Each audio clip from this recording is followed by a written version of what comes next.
धर्मवीर छत्रपती संभाजी महाराजांच्या जन्मा अगोदरपासूनच महाराष्ट्रात गुढीपाडव्याचा इतिहास आहे हे आपण मागील रीलमध्ये तर बघितलं। मग औरंगजेबाने महाराजांच्या मृत्यूसाठी गुढीपाडव्याच्या अगोदरचाच दिवस का बरं निवडला असावा? तर औरंगजेबाचा इतिहासकार साकीत मुस्तेद खान याने त्याच्या माझिरे अलमगर या पुस्तकात महाराजांच्या मृत्यूबद्दल लिहिलंय, जो महाराजांच्या हत्येच्या काळात औरंगजेबाच्या छावणीत हजर होता। आता फारसी भाषेमध्ये प्रत्येक एका अक्षराला विशिष्ट नंबर असतो। या अक्षरांची विशिष्ट रचना करून आपल्याला एक वर्ष किंवा तारीख मिळते, ज्याला फारसी कवितेत क्रोनोग्राम असं म्हणतात।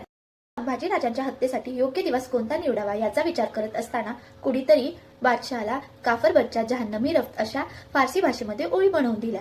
याचा अर्थ नेमका होतो तरी काय आणि या वाक्याचा आणि महाराजांच्या मृत्यूचा नेमका संबंध काय हे जाणून घेण्यासाठी रीलचा नेक्स्ट पार्ट मिस करू नका आणि माझ्या पेजला फॉलो अँड लाईक नक्की करा। ही रील जास्तीत जास्त लोकांपर्यंत पोहोचवा, जेणेकरून महाराजांचा खरा इतिहास आणि गुढीपाडवा याची खरी माहिती जास्तीत जास्त लोकांपर्यंत पोहोचेल। तोपर्यंत जय शिवराय, जय शंभूराजे।